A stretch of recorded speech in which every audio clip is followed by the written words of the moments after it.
नमस्कार, हमारा नाम रोशन और आप देख रहे हैं वाई डिस्कवरी न्यूज। बता दें कि हम जनता की राय जानने के लिए आ गए हैं। पटना जंक्शन पर हमारी मौजूदगी है। आज जो है पाटलिपुत्रा के सांसद जो मीसा भारती हैं, वो कहती हैं मोदी जी बूढ़े हो चुके हैं, अब जो है उन्हें आराम की ज़रूरत है। अब चुनावी के मतलब फिर से प्रधानमंत्री बनने की कोशिश कर रहे हैं। मीसा भारती कहती हैं कि वो मोदी जी बूढ़े हो गए हैं, उनको आराम की ज़रूरत है। इसे आप कैसे देखते हैं? देखिए, पाटलिपुत्रा सांसद उम्मीदवार हैं। किसी के उम्र से उसको जज में नहीं किया जाता है। उनके अंदर देशभक्ति की जज्बा, उनको मेहनत करने की क्षमता, ये देखा जाता है। उम्र से किसी को जज करना ये कौन सी बड़ी बात है। उम्र में बूढ़े हो गए हैं, उनके पिताजी की उम्र के हैं, वो उनको लिहाज करना चाहिए। ऐसी कोई बात नहीं है। जनता अगर चुनेगी तो जनता, देखिए यहाँ कौन प्रधानमंत्री बनेगा कौन नहीं, इसका फैसला जनता करेगी। उनका कहना था कि मीसा कभी भारती जी खुद एक कैंडिडेट हैं। मीसा भारती का कहना था कि जिस तरह से और लगातार हिंदू मुस्लिम की बातें करते हैं, गहना छीनने की बातें, मतलब चोरी करने की बातें करते हैं, तो ये सब को नहीं, लेकर के नहीं गहना करना चाहिए। गहना चोरी करने के बाद मोदी जी ने नहीं कहा था। उन्होंने कहा था एक जगह रैली में कि कांग्रेस का मैनिफेस्टो को देख के लगता है कि वो माताओं बहनों का मंगलसूत्र छीनने की प्लान बना रही है। उनके मैनिफेस्टो को देखकर ऐसा प्रतीत होता है। ये वर्ड कहा था उन्होंने, गहना छीनने की बात नहीं कही थी। उनके मैनिफेस्टो देख के प्रतीत होता है कि वो माताओं बहनों का मंगलसूत्र छीनने की योजना बना रही है। उन्होंने ये नहीं कहा था कि गहना छीन लेंगे। और क्या बोल रहे थे आप, मतलब कि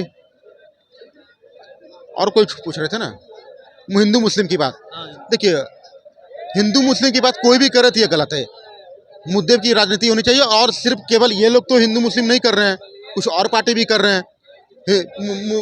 मुस्लिम लोगों को 4% आरक्षण दी गई थी, लेकिन वहाँ तेलंगाना नहीं, कर्नाटक में उनको ओबीसी का दर्जा देकर ओबीसी आरक्षण में भी डाला गया। तो जब ओबीसी की आबादी इतनी है तो उनको, एक तो ओबीसी के आरक्षण 27% है, उसमें उनकी आबादी लगभग 45% है। अब उसमें आप किन किन को डालेंगे? आखिर ओबीसी समाज के छात्रों के साथ क्या होगा? न्याय होगा ना। ओबीसी आरक्षण कोई धर्मशाला तो है नहीं जो सबको आप एंट्री दिए जा रहे हैं। मुस्लिम समाज के लोग, मानता हूँ वो लोग भी गरीब होते हैं, पिछड़े होते हैं, तो आप उनको अलग से आरक्षण का प्रावधान कर दीजिए। आप ओबीसी में उनको डाल रहे हैं, आप ओबीसी का हक मार रहे हैं। आप मुस्लिम समाज के लोगों को अलग से आरक्षण का प्रावधान कर दीजिए, उनकी भी मदद हो जाएगी।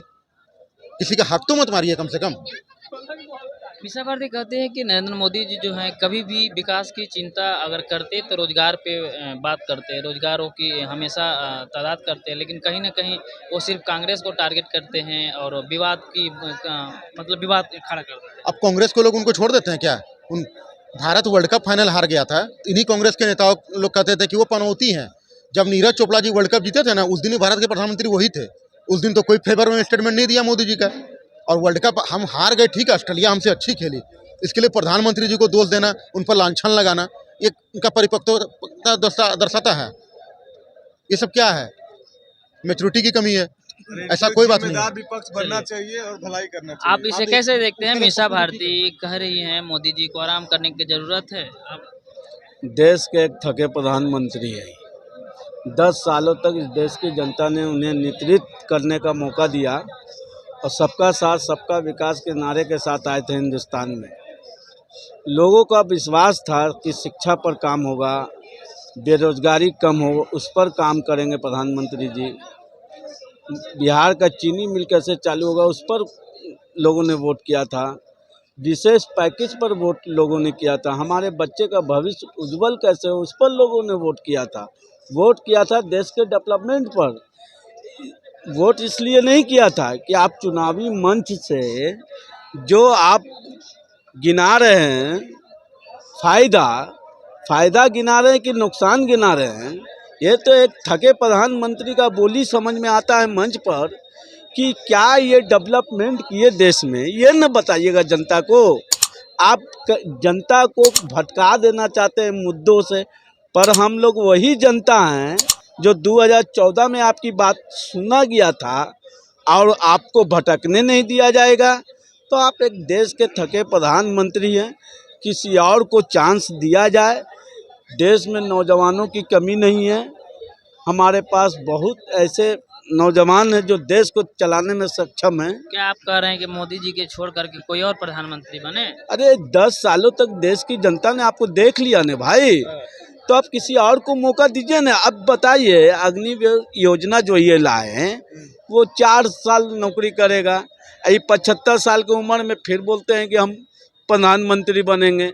तो आपको इतना त्याग करना है तो एक मेरा मशवरा है जनता होने के नाते, और भारत के नागरिक होने के नाते आपको त्याग करना है तो चिराग पासवान को घोषणा कर दीजिए ना प्राइम मिनिस्टर के लिए।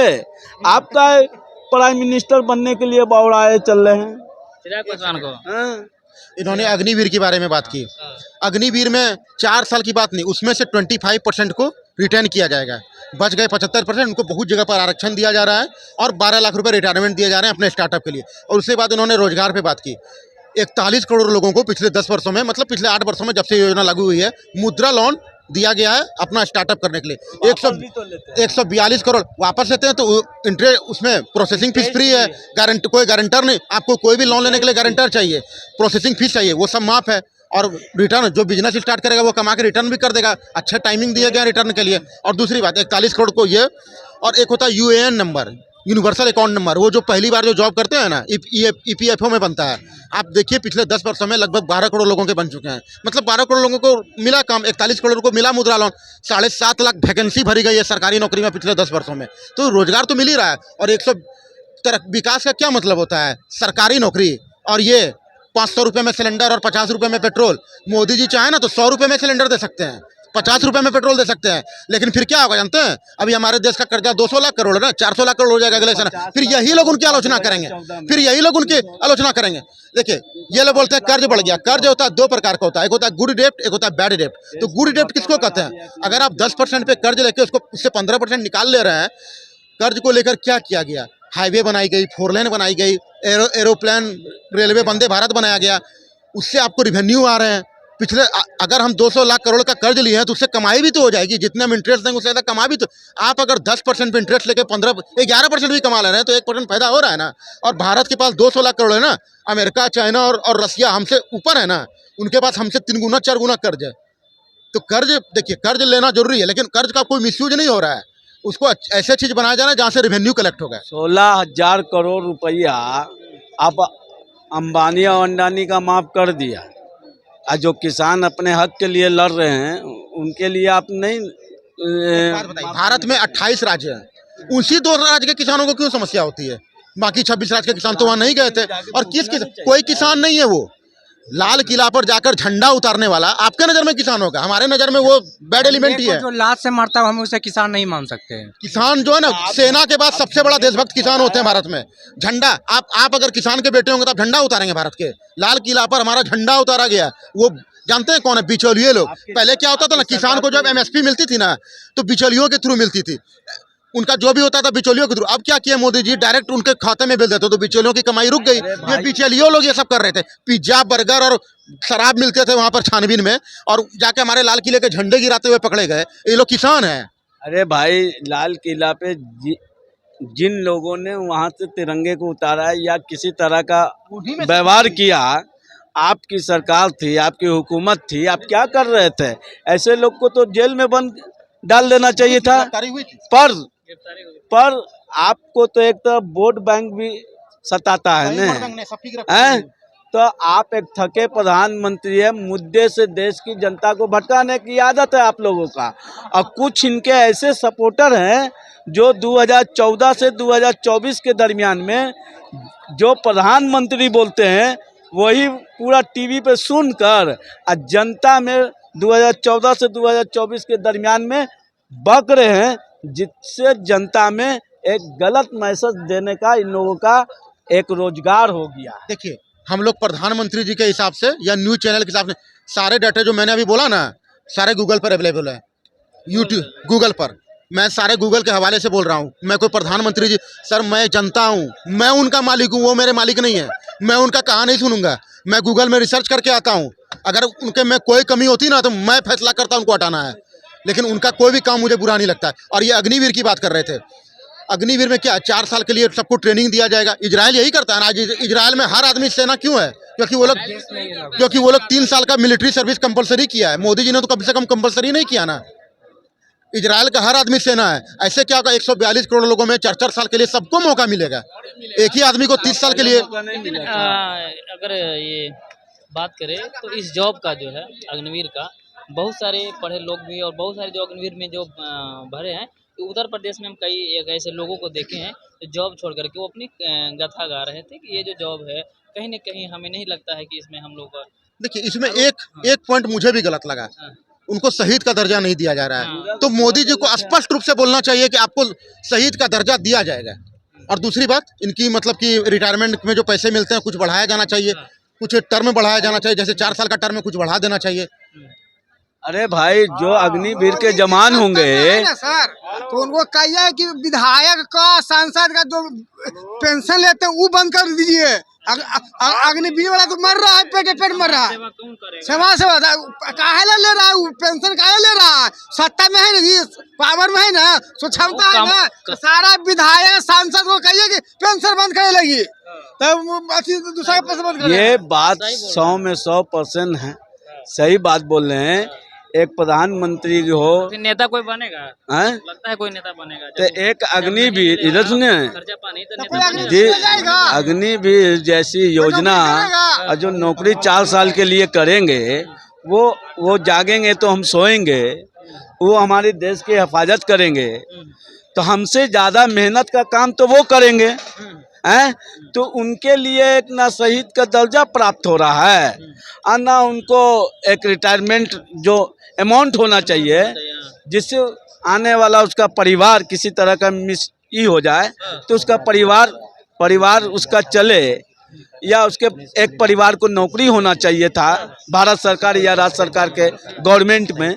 तो ये चीज़ का तो आप घोषणा कीजिए न। ये आप देश की जनता को कहाँ भटकाना चाहते हैं, कहाँ ले जाना चाहते हैं? 1 रैंक 1 पेंशन मोदी जी के सरकार में ही लागू किया गया। 24,000 करोड़ का सालाना खर्च आता है उस पर। आज तक कांग्रेस को जनता ने 55 साल मौका दिया, उन्होंने कभी नहीं चर्चा की 1 रैंक 1 पेंशन की। ये सेना के सम्मान में ही किया गया ना।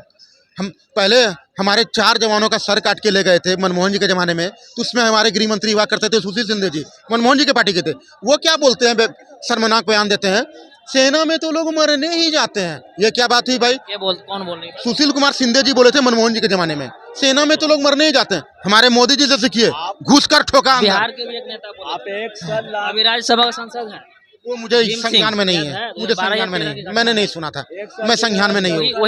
मैंने सुशील सिंधे को सुना था न्यूज चैनल पे, मैंने भीम सिंह के बारे में नहीं सुना था। तो मेरे पास सबूत नहीं, तो मैं कोई बयान दूंगा नहीं। तो सुशील सिंधे जी सोचिए, उससे अच्छे तुम्हारे मोदी जी है ना, घुस के मारे। और अभिनंदन जी को 24 घंटे में, पहले सरबजीत जी को इतने दिन जेल में रखा गया, बेचारे की मृत्यु हो गई, लेकिन हमारी सरकार लेके नहीं। और हमारे अभिनंदन को जी को मोदी जी सम्मान सहित 24 घंटे में लेके आए, और उनके मिनिस्टर बोलते हैं भाई छोड़ दो अभिनंदन को, वरना रात में इंडियन आर्मी आ रही है। उनके मिनिस्टर